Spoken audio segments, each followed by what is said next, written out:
अमरला लहानपणापासून गणिताची खूप आवड होती. आवड म्हणण्यापेक्षा त्याचं वेडच होतं ते. तो या गणिताच्या आकड्यांमध्ये असा गुंतला की तो कधी सगळ्यांपासून वेगळा झाला हे त्याचं त्यालाच कळलं नाही. दिवस इतके भरभर गेले की कधी मोठा झाला कळलंच नाही. आणि आता तो एका हायस्कूलमध्ये गणिताचा शिक्षक म्हणून काम करत होता. खरं तर अमर एक चांगला शिक्षक तर बनला, पण त्याच्या आयुष्यात एकटेपणाशिवाय काहीच नव्हतं. तो एका लहान अपार्टमेंटमध्ये राहत होता. त्याच्याच अपार्टमेंटमध्ये एक घटस्फोटित बाई योगिता राहत होती.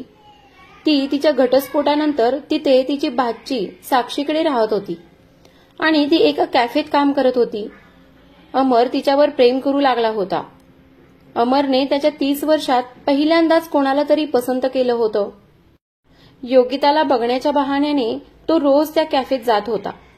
एक दिवस त्याने बघितलं की साक्षीची तब्येत खूपच बिघडली होती. तो वेळ न बघता तिला हॉस्पिटलमध्ये घेऊन जायला योगिताची मदत करतो. त्याच्या या छोट्याशा मदतीने योगिताच्या मनात त्याच्यासाठी थोडी जागा निर्माण झाली होती आणि ते दोघे आता चांगले मित्र बनले होते. दुसऱ्याच दिवशी नेहमीप्रमाणे अमर योगिताच्या कॅफेत पोहोचला. तेव्हा योगिताने कालच्या मदतीबद्दल त्याचे आभार मानले. रात्री योगिता तिच्या घरी होती. तेव्हा तिच्या दरवाजावर कोणी आल्याचा आवाज झाला. ती दबक्या पावलांनी दरवाजावर पोहोचली आणि तिने हळूच दरवाजा उघडला. दरवाजा उघडताच एक व्यक्ती योगिताच्या अंगावर धावून आली. तो तिला मारहाण करू लागला. हा दुसरा कोणी नसून तिचा घटस्फोटित नवरा होता आणि गेले काही महिने ती त्याच्यापासूनच लपून इथे राहत होती, कारण ती तिच्या नवऱ्याच्या या भयानक रूपाला चांगलंच ओळखत होती. म्हणूनच तिने त्याच्यापासून लपून राहण्याचा निर्णय घेतला होता. पण आज एक वाईट स्वप्नाप्रमाणे तो परत तिच्या समोर उभा होता. बघता बघता ती व्यक्ती योगितावर हावी होऊ लागली होती. तो तिला खूप मारहाण करू लागला होता. हे बघून साक्षी खूपच घाबरली होती. तिने योगिताला वाचवण्यासाठी मागून त्याच्या डोक्यात टेबलवर ठेवलेली फुलदाणी मारली. त्यानंतर त्या व्यक्तीचा राग आणखीनच अनावर झाला आणि तो साक्षीलाही मारू लागला. पण तो त्या दोघींना पण जमानत नव्हता. तो साक्षीला मारत होता. तेव्हा योगिता साक्षीला वाचवण्याचा शक्य तो प्रयत्न करत होती. पण माणसाच्या जीवावर जेव्हा बेततं तेव्हा तो काहीही करायला तयार होतो. योगिताने टेबलवर असलेली इस्त्री उचलली आणि त्या इस्त्रीची वायर तिने तिच्या नवऱ्याच्या गळ्यात घातली आणि जितकी ताकद तिच्यात राहिली होती त्या ताकदीने ती वायर आवळू लागली. थोड्या वेळाने तिच्या लक्षात आलं की त्याच्या शरीराची हालचाल बंद झाली होती. हा खून तिने तिच्या आणि साक्षीच्या आत्मरक्षणासाठी केला होता. तर काय ती आता एक खुनी म्हणून ओळखली जाईल? समोर त्याच्या नवऱ्याच्या मृत शरीराला बघून तिलाही काही सुचत नव्हतं. तेवढ्यात तिच्या दरवाजावर कोणीतरी आलं. तेव्हा गडबडीने तिने आणि साक्षीने तिच्या नवऱ्याची बॉडी लपवून ठेवली. तिने दरवाजा उघडला आणि समोर अमरला पाहून ती हैराण झाली. अमर म्हणाला, तुमच्या रूममधून ओरडण्याचा आवाज ऐकला मी. काही अडचण आहे का? योगिता नॉर्मल होत म्हणाली, नाही काही नाही, तू जाऊ शकतोस. पण तिच्या बोलण्यात खूप फरक जाणवत होता, जे की ती अमरने ओळखलं होतं. तो म्हणाला, तू कोणत्याही अडचणीत असलीस तर मी तुला त्यातून बाहेर काढेन. तू माझ्यावर विश्वास ठेवू शकतेस. खूप विचार केल्यानंतर योगिताने अमरला घरात घेतलं आणि त्या मृत शरीराला बघून तो समजला की या खुनामध्ये एक नाही तर 2 लोकांचा हात आहे. कारण एकाच वेळी कोणाचा हात पकडणं आणि गळा आवळणं या दोन्ही गोष्टी शक्य नाहीत. योगिताने ठरवलं होतं की ती पोलिसांकडे जाऊन सगळं सांगेल. अशा परिस्थितीत योगिताला अमरची मदत घेण्याशिवाय दुसरा पर्यायच नव्हता. आणि अमरने सुद्धा तिला विश्वास दिला की तो त्या दोघींना यातून बाहेर काढेल. काही दिवसांनी पोलिसांना नदीत एक बॉडी मिळाली. खूप दिवस पाण्यात असल्याने त्याची ओळख पटणं खूप अवघड झालं होतं. पोलिसांनी ओळख पटवण्यासाठी बॉडीचे फिंगरप्रिंट घेण्याचं ठरवलं होतं. तरी ते घेऊ शकत नव्हते, कारण खुन्याने त्यांच्या हाताची बोटेही जाळली होती. या खुनाचा तपास मुकेश करत होता आणि त्याला माहित होतं की खुनी कितीही हुशार असला तरी काही ना काही चूक करतोच.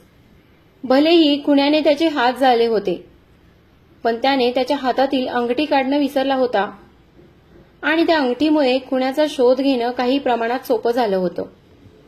आणि मुकेशला त्या मृताची ओळख झाली. त्यांना माहीत झालं की ती बॉडी योगिताच्या घटस्फोटित नवऱ्याची आहे. आता मुकेशची पहिली संशयित साहजिकच योगिता होती. इकडे योगिता खूप घाबरली होती, कारण अमरने सांगितलं होतं की तो बॉडीची व्यवस्थित विल्हेवाट लावेल. पण आता तिला वाटत होतं की तिला अटक होणं पक्क आहे. मुकेशने योगिताची चौकशी सुरू केली. त्याने विचारलं की तुमचे आणि नवऱ्याचे संबंध कसे होते. आम्हाला माहिती कळाली की खून 9 जानेवारीला झाला, तेव्हा तुम्ही कुठे होतात.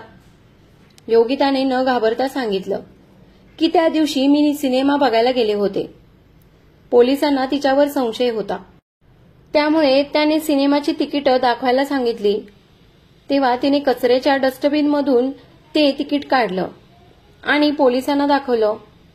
तुम्ही विचार करत असाल की योगिताकडे तिकीटं कुठून आली, कारण अमरचं आणि योगिताचं अगोदरच ठरलं होतं. अमरला माहित होतं की पोलीस सिनेमाची तिकीटं मागणार, म्हणून त्यानेच योगिताला सांगितलं होतं की तिकीट डस्टबिनमध्ये टाकायला, कारण पोलिसांना संशय यायला नको की एक बाई सिनेमाचं तिकीट इतकं सांभाळून का ठेवेल. यावेळी मुकेश तिला निर्दोष समजून तिथून निघून जातो. पण त्यांना कुठे ना कुठे वाटत होतं की योगिता त्यांच्यापासून काहीतरी लपवत आहे. जात असताना योगेशला अमर दिसतो आणि तो त्याला ओळखतो. ते दोघे एकाच शाळेत शिकले होते. लहानपणापासून ते एकमेकांना ओळखत होते. मुकेशला माहित होतं की कसं कसं अमर स्कूलमध्ये सगळ्यांपेक्षा वेगळा नंबरांच्या दुनियेत दिवसभर हरवून बसायचा. तो एक गणित सोडवण्याचा प्रयत्न करत होता, ज्याचं उत्तर तो अजूनही शोधत होता. इकडे मुकेशवर वरून केसचा निकाल लावण्यासाठी खूप दबाव वाढत चालला होता. तो परत योगिताकडे चौकशीसाठी येतो.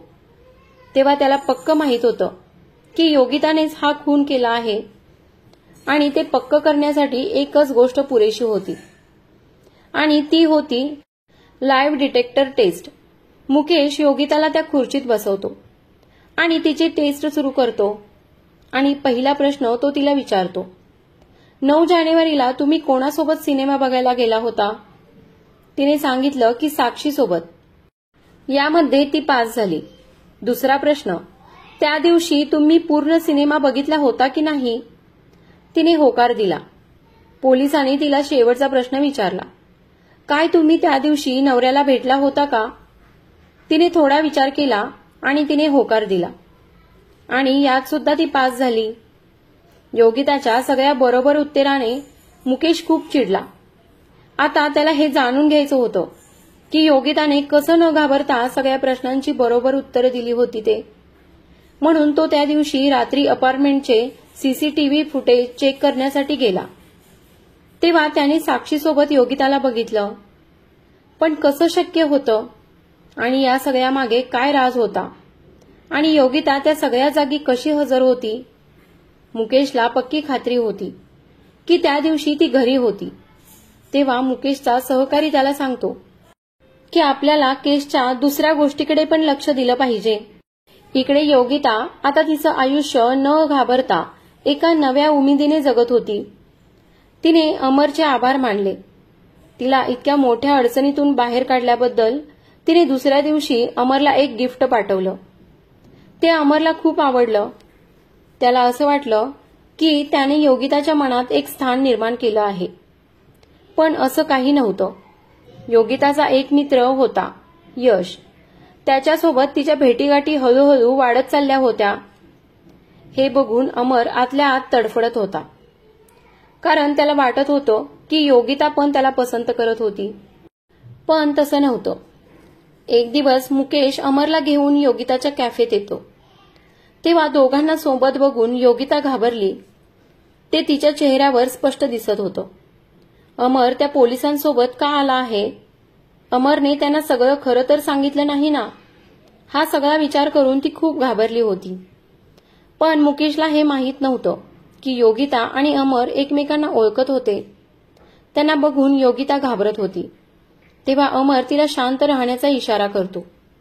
अमरचा तो इशारा कॅफेत बसलेल्या मुकेशच्या सहकार्याच्या नजरेत येतो. पण अमरला मात्र माहीत नव्हतं की योगिताला इशारा करताना त्याने पाहिलं होतं ते. आता फक्त योगिताच नाही तर अमर सुद्धा त्याच्या संशयाच्या फेऱ्यात आला होता. तेवढ्यात योगिताचा मित्र यश तिथे येतो.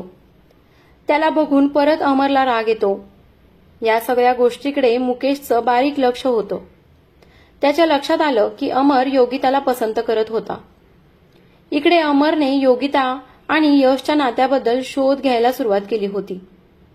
तो त्याचा पाठलाग करू लागला होता. त्या दोघांना एकत्र जेवताना बघून अमरच्या रागाचा पारा चढला. तो विचार करत होता की मी योगिताला वाचवण्यासाठी काय काय नाही केलं.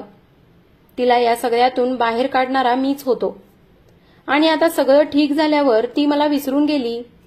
हे सगळं जे अमरसोबत होत होतं ते त्याला चुकीचं वाटत होतं आणि त्या रागामध्ये योगिताने दिलेलं गिफ्ट अमर जाळून टाकतो आणि अमर यशकडून बदला घेण्याचा विचार करत होता. तर दुसरीकडे मुकेशचा संशय अमरवर वाढत चालला होता. त्याने त्याच्या स्कूलमध्ये चौकशी केली तेव्हा त्याला कळलं की 9 जानेवारीला तो स्कूलमध्ये आलाच नव्हता.